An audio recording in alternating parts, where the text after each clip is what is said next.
एक छोटे से गांव में 60 वर्षीय बूढ़ा रामलाल अपनी 14 वर्षीय पोती सौम्या के साथ रहा करता था। रामलाल गांव का मोची था। एक दिन रामलाल गांव के बाजार में एक वृक्ष के नीचे बैठा हुआ था। तभी वहां गांव का क्रूर सेठ बलराम आ पहुंचा। रामलाल, मेरी जूतियों को एक बार देख लो।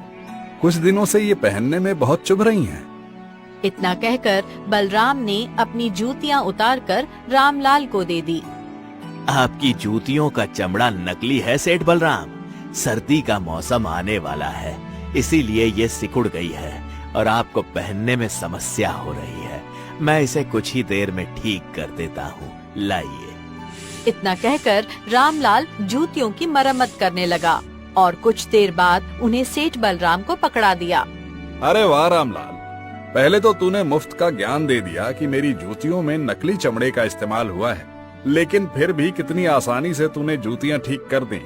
अब पहनने में आरामदायक लग रही हैं। बाकी तू हमारे गांव का सबसे शानदार मोची है।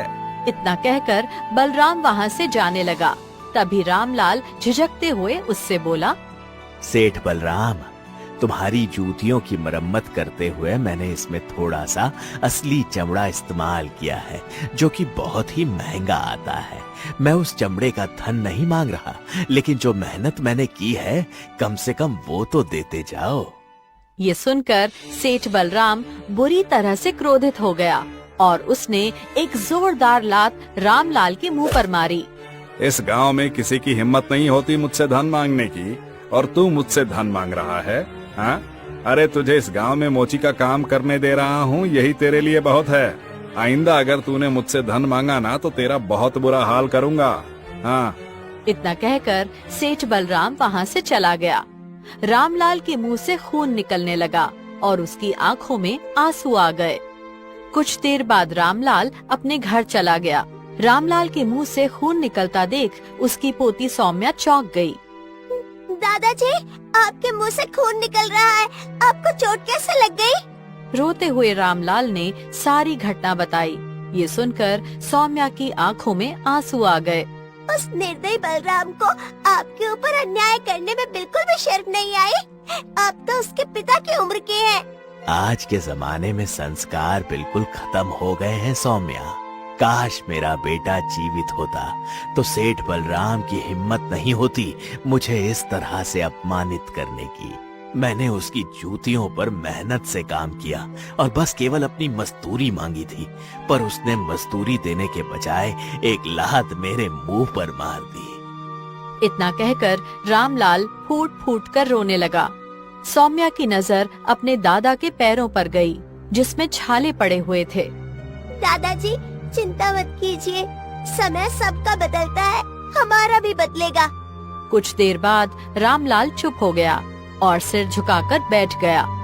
दादाजी, मेरी उम्र 14 वर्ष की हो चुकी है, लेकिन मैंने आपके पैरों में कभी ढंग की जूती या चप्पल तक नहीं देखी। आखिर आप अपने लिए एक नई जूती क्यों नहीं खरीद लेते? बेटी, मैं एक गरीब मोची हूँ। बड़ी मुश्किल से तेरा और अपना पेट भर पाता हूँ। जूतियाँ खरीदने के लिए मेरे पास धन कहाँ है? और तू मुझसे कह रही है, पर खुद तो तू सारे गांव में नंगे पैर घूमती है। तेरी उम्र की लड़कियां अच्छे कपड़े पहनती हैं, अच्छी जूतियां पहनती हैं, और तू पिछले 2 वर्ष से एक ही कपड़े पहने हुई है। दादा की बात सुनकर सौम्या की आंखों में आंसू आ गए। अगले दिन रामलाल काम पर चला गया और सौम्या अपने घर की झोपड़ी के बाहर उदासी से बैठी हुई थी। उसी समय वहाँ पर सौम्या की पड़ोसन जमुना ताई आ गयीं।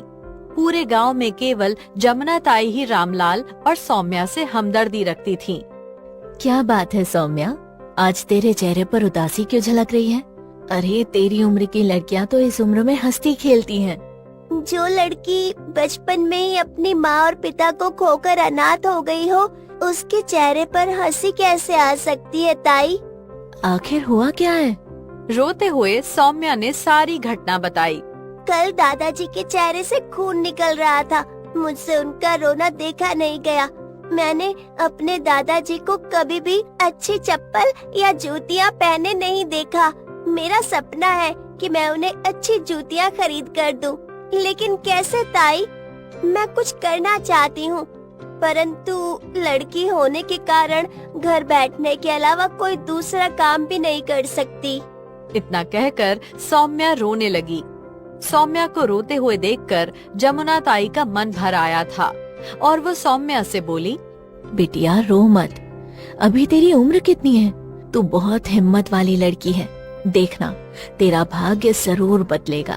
सौम्या रोती हुई बोली, ताई, इन्हीं बातों से थोड़ी सी हिम्मत मिलती है। जमुना ताई गहरी सोच में डूब गई और अचानक कुछ याद आया। सुन बिटिया, हमारे गांव से कुछ दूर जंगल में हर 3 वर्ष बाद मेला लगता है। मेले में दूर दूर के लोग आते हैं। हाँ, मैंने दादाजी के मुँह से एक बार सुना था, पर मैं कभी मेले में नहीं गई। मेले में बहुत से लोग आते हैं और वहाँ रुकते भी हैं। कुछ व्यापारी और कुछ धनवान व्यक्ति आते हैं। पैदल चलने की वजह से उनके पाँव की चप्पल कभी टूट जाती है या जूतियाँ फट जाती है। अगर तेरे दादाजी वहाँ पर छोटी सी मोची की दुकान लगा दें तो तुम्हारी अच्छी आमदनी हो जाएगी। कुछ ही दिनों में इतनी आमदनी तो हो ही जाएगी कि तू दादाजी के लिए जूते खरीद सकती है और अपने लिए भी कुछ अच्छे कपड़े और चप्पल ले सकती है। ये सुनकर सौम्या खुश हो गई। अगर ऐसा है तो आज ही दादाजी से इस बारे में बात करूंगी। शाम को जब रामलाल वापस आया तो सौम्या ने उसे सारी बात बताई। दादाजी, जमुना ताई कहती है मेले में छोटी सी मोची की दुकान लगाकर हम अच्छा कमा सकते हैं। रामलाल गहरी सोच में डूब गया। जमुना ताई का विचार बिल्कुल सही है। कल से मेला प्रारंभ हो रहा है और हम कल ही मेले में जाएंगे। अगली सुबह रामलाल अपनी पोती सौम्या को लेकर मेले में गया और छोटी सी मोची की दुकान लगा ली। धीरे धीरे ग्राहक आने लगे और रामलाल की अच्छी आमदनी होने लगी। आज हम यही दुकान लगाकर बैठते हैं। आज रात्रि हम यहीं सो जाएंगे और अगली शाम तक कुछ और आमदनी हो जाएगी। दादाजी, इतनी आमदनी तो हो ही जाएगी कि मैं आपके लिए अच्छी जूतियाँ खरीद के दे सकूं। तुझे हमेशा मेरे पाँव की फिक्र क्यों रहती है? दादाजी, आप गांव से मेले तक नंगे पैर आए हैं। देखिए, आपके पैरों पर छाले पड़ गए हैं और कांटों के निशान भी हैं। मैं आपको नंगे पैर नहीं देख सकती दादाजी। रामलाल मुस्कुराया और प्यार से सौम्या के सिर पर हाथ रखा। वे उस रात वहीं सो गए। अगली सुबह फिर दुकानदारी प्रारंभ हो गई और शाम तक रामलाल के पास अच्छा खासा धन एकत्रित हो गया। चलो अब अपने गांव वापस चलते हैं। चलते चलते वो थक गए और एक घने वृक्ष के पास बैठकर आराम करने लगे। सामने तालाब था। सौम्या पानी लेने चली गई और कुछ पानी अपने कलश में भर लाई। रामलाल ठंडा पानी पीते हुए बोला, ये पानी कितना ठंडा है। तभी रामलाल की नजर सामने एक व्यक्ति पर पड़ी जो बहुत उदास बैठा रो रहा था। सौम्या आदमी के पास चली गई। बाबा, आप रो क्यों रहे हैं? वो व्यक्ति फूट फूट कर रोते हुए बोला, मेरी एक ही पुत्री है जो 10 वर्ष की है और उसे एक विचित्र बीमारी हो गई है। वैद्य जी ने कहा है कि एक विशेष जड़ी बूटी से उसकी बीमारी ठीक होगी, पर जड़ी बूटी बहुत महंगी है और उसके लिए मेरे पास धन नहीं है। वैद्य जी ने कहा है कि कल तक जड़ी बूटी ना मिली तो उसकी जान जा सकती है। सौम्या को बहुत तरस आ गया और वो तुरंत दादाजी के पास गई और सारी घटना बता दी। बेचारे के साथ बहुत ही बुरा हुआ है। बेचारा बहुत तकलीफ में है। दादाजी, हमें अपनी सारी आमदनी उस बेचारे को दे देनी चाहिए। उसकी बेटी की जान बचाना सबसे जरूरी है। जूतियों का इंतजाम बाद में भी हो जाएगा। रामलाल खुश होकर बोला, तुम्हारे अंदर इतने अच्छे संस्कार और दूसरों के प्रति प्रेम देखकर मुझे तुम पर बहुत गर्व महसूस हो रहा है। इतना कहकर रामलाल ने अपना सारा धन उस व्यक्ति को दे दिया। लो बेटा, ये लो, अपनी बेटी को बचा लो। वो व्यक्ति चौंक गया। हाँ, मैं तुम्हारा ऋण कैसे चुकाऊंगा? मैं बहुत गरीब हूँ और मैं तुम्हें जानता भी नहीं। चुकाने की कोई आवश्यकता नहीं है, बस सच्चे मन से दुआएं दे देना। वो व्यक्ति बहुत भावुक होकर वहाँ से चला गया। रामलाल और सौम्या खुश मन से घर लौटने लगे। रामलाल सौम्या को साथ लेकर घर की ओर चला था। कुछ दूर जाने के बाद सौम्या रुक गई और अपने दादा से बोली, दादाजी, भूख के मारे मेरा तो दम निकला जा रहा है। एक काम करते हैं, जो रोटियां मैंने बनाई थी वो यहीं खा लेते हैं, फिर घर चलते हैं। जैसी तेरी इच्छा। रामलाल बैठ गया और जैसे ही रोटियां निकालने लगा तभी एक साधु वहां आ पहुंचा। बेटा, मैं बहुत भूखा हूँ, क्या तुम अपनी रोटियां मुझे दे सकती हो? रामलाल सौम्या की ओर देखने लगा। क्यों नहीं बाबा। इतना कहकर सौम्या ने साधु को सारी रोटियां दे दी।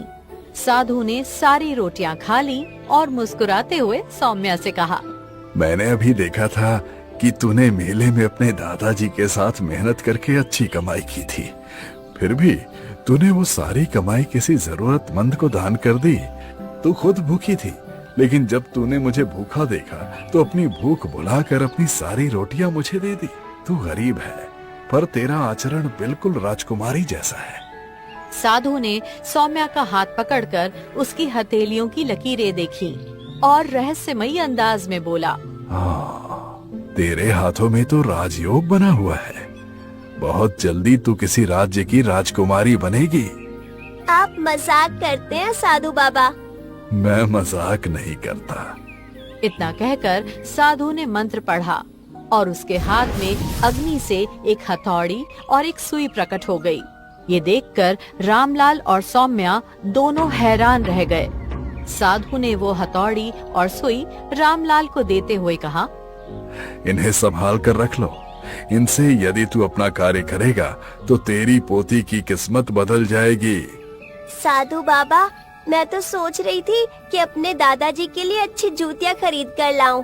क्या इनसे इतनी आमदनी हो जाएगी कि मैं उनका सपना पूरा कर सकूं? सौम्या की मासूमियत पर साधु मुस्कुराया और गहरी नजर से उसकी ओर देखते हुए बोला, हाँ। इतना कहकर साधु वहाँ से चला गया। अगले दिन रामलाल वही हथौड़ी और सुई लेकर गांव के बाजार में बैठा।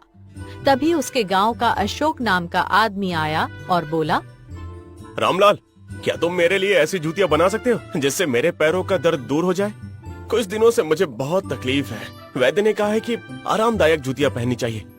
हाँ हाँ, क्यों नहीं। शाम को आ जाना, मैं तुम्हारे लिए बहुत अच्छी जूतियां बना दूंगा। रामलाल ने साधु की दी हुई हथौड़ी और सुई से जूतियां तैयार की। शाम को अशोक आया और जूतियां पहनकर खुशी से बोला, अरे, अभी तक तो मेरे पाँव में बहुत दर्द था, लेकिन जैसे ही तुम्हारी बनाई जूतियां पहनी, दर्द तो ऐसा लग रहा है जैसे कभी था ही नहीं। तुम तो चमत्कारी जूतियां बनाते हो रामलाल। अशोक ने उम्मीद से ज्यादा धन रामलाल को दिया और वहाँ से चला गया।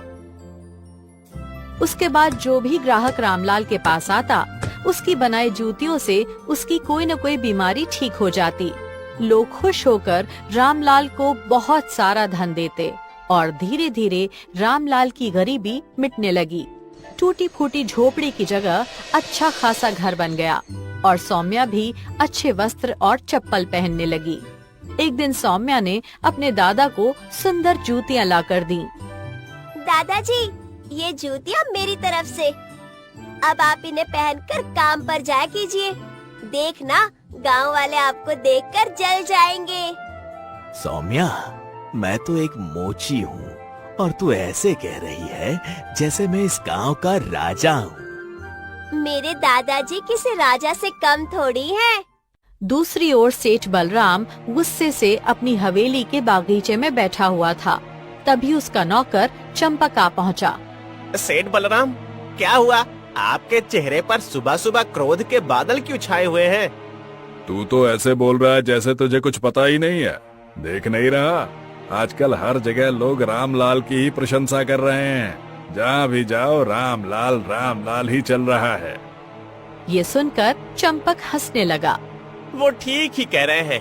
कल मैंने मुखिया के पास बैठकर सुना था कि रामलाल की बनाई जूतियाँ पहनने से पैर का दर्द चला गया। इतना सुनते ही मैं उसके बाद सीधे धनी राम के यहाँ गया और वहाँ भी लोग रामलाल की ही तारीफ कर रहे थे।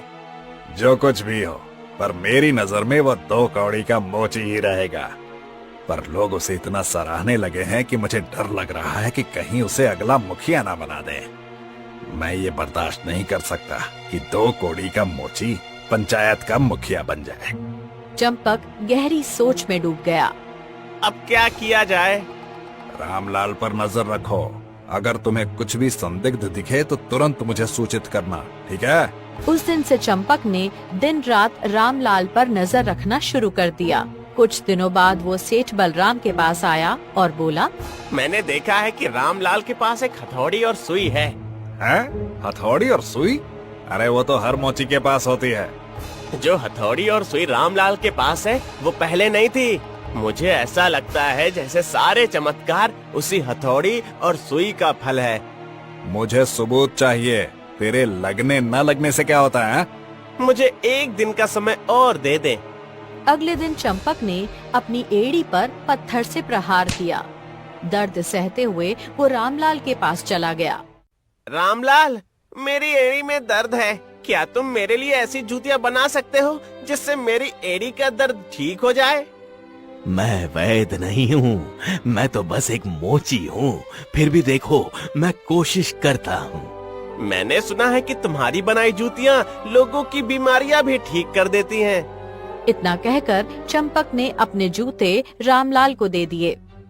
ये लो, इसकी मरम्मत कर दो। रामलाल ने वही हथौड़ी और सुई उठाई और जूतियों की मरम्मत करके दे दी। तुम्हारे पास पुरानी हथौड़ी भी है, फिर ये नई हथौड़ी का इस्तेमाल क्यों करते हो? कुछ दिनों से मैं यही हथौड़ी और सुई का इस्तेमाल कर रहा हूँ। चंपक ने जूतियाँ पहनते ही महसूस किया कि उसकी एड़ी का दर्द बिल्कुल ठीक हो गया है। वो आश्चर्यचकित रह गया। हे भगवान, मेरी एड़ी का दर्द तो गायब हो गया। ये बिल्कुल चमत्कार जैसा है।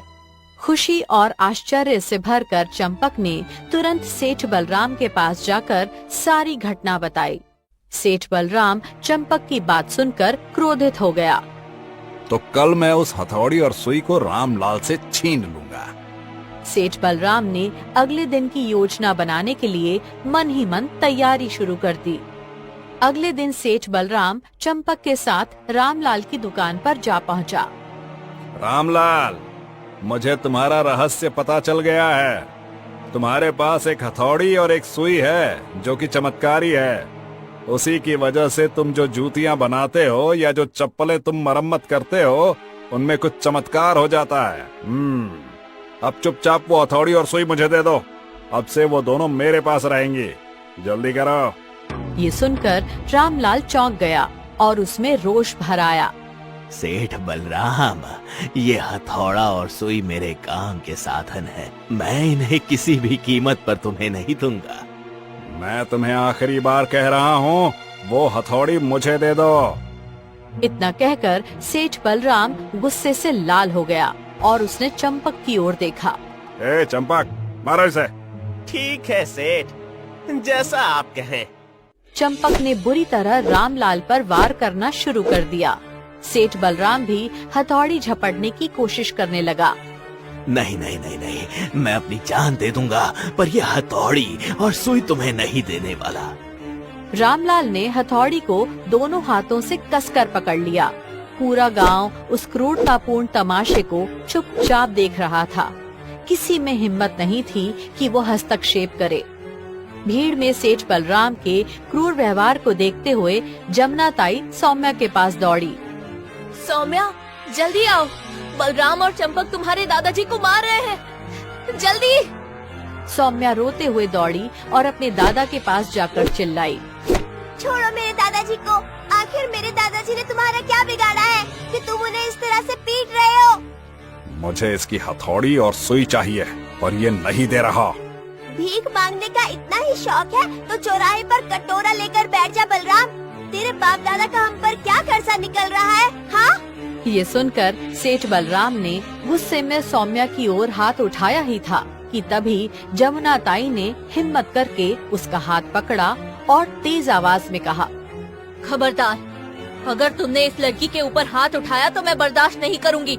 तुम बेवजह किसी बुजुर्ग को पीट रहे हो। ऐसे ही किसी गांव वाले पे अपना बल नहीं दिखा सकते। गांव वालों के चेहरे पर डर और झिझक के बावजूद कुछ गर्म लहर दौड़ गई। कुछ लोग खड़े होकर देखने लगे। चंपक का हाथ रुक गया। हाँ, आज तो मैं जा रहा हूँ, पर याद रखना, मुझे वो हथौड़ी किसी भी कीमत पर चाहिए। आज नहीं तो कल मैं सब कुछ छीन कर ले जाऊंगा। इतना कहकर सेठ बलराम चंपक के साथ वहाँ से चला गया। सौम्या रोते हुए अपने दादाजी को उठाकर घर ले आई और उनकी चोट पर पट्टी बांधी। रात को घर में सन्नाटे के बीच रामलाल और सौम्या बैठे रहे। सेठ बलराम की बुरी नजर इस हथौड़ी और सुई पर पड़ चुकी है बेटी, और वो इसे पाने के लिए किसी भी हद तक जा सकता है। ये रहस्य बहुत खतरनाक है, ख्याल रखना। दादाजी, आप ऐसा मत बोलिए, मैं आपकी सेवा करूंगी। मैं आपको यहाँ अकेला नहीं छोड़ूंगी। सौम्या ने दादाजी को सहलाते हुए आंसू पोंछे और रात को दोनों सो गए। सुबह हुई, सौम्या उठी और पाया कि रामलाल संसार छोड़कर जा चुका था। गांव वाले मिलकर रामलाल का अंतिम संस्कार करने आए। सौम्या घर में अकेली बैठकर बेचैनी से रो रही थी। जमुना ताई उसके पास आ पहुंची। सौम्या, तुम अब यहाँ नहीं रह सकती। सेठ बलराम और पागल हो गया है। वो तुम्हें नहीं छोड़ेगा। तुम तुरंत यहाँ से चली जाओ ताकि तुम्हारी जान बची रहे। सौम्या का मन टूट गया, पर सौम्या ने रामलाल की हथौड़ी और सुई उठाई और जमुना ताई से दृढ़ स्वर में कहा, मैं आपको वचन देती हूँ कि एक दिन मैं इस गांव में वापस आकर सेठ बलराम और चंपक से बदला लूंगी। मैं इस हथौड़ी और इस सुई को संभाल कर रखूंगी। सौम्या जंगल के रास्ते भागती हुई देवनगर राज्य में पहुंच गई। अचानक वो बेहोश होकर गिर पड़ी। कुछ देर बाद उसकी आंखें खुली और उसने खुद को एक झोपड़ी में देखा।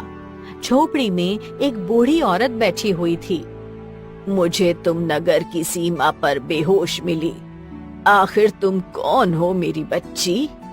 इतना कहकर बूढ़ी औरत ने सौम्या के हाथों में हथौड़ी और सुई पकड़ा दी।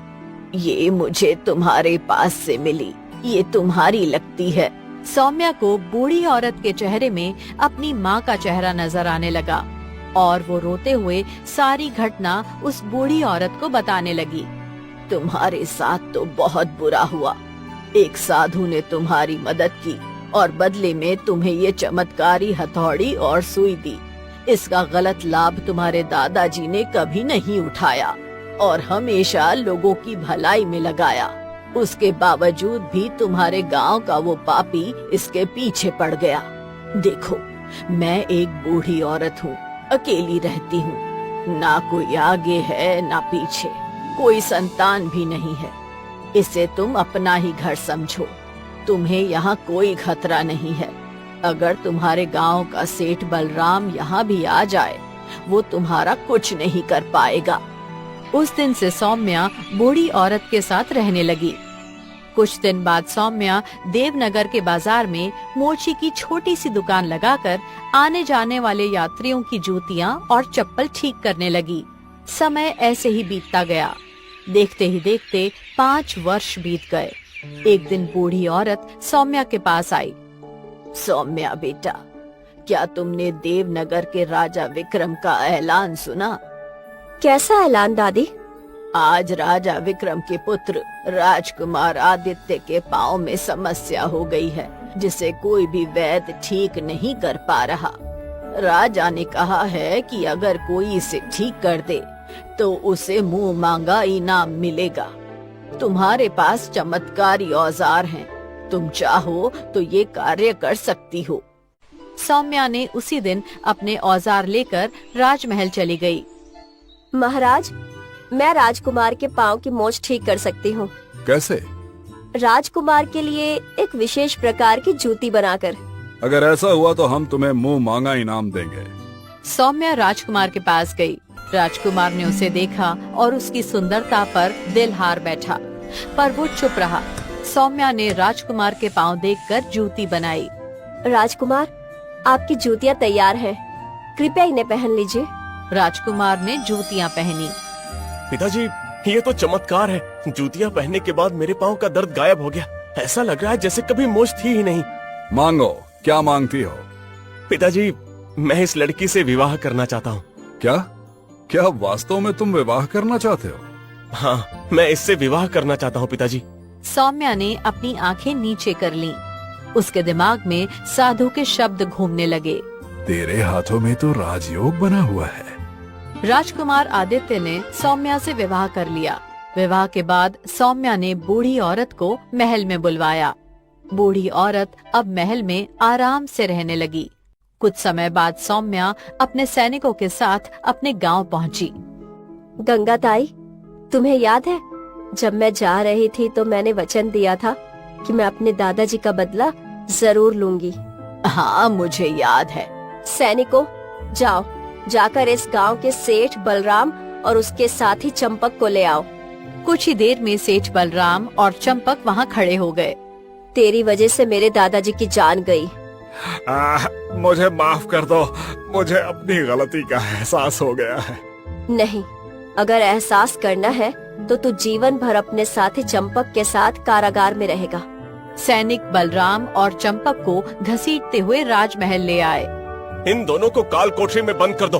जब तक जीवित है केवल एक समय का खाना मिलेगा, ताकि हर पल इन्हें अपने अत्याचार का एहसास होता रहे। सेठ बलराम और चंपक ने क्षमा मांगने की कोशिश की, लेकिन उन्हें कोई माफी नहीं मिली।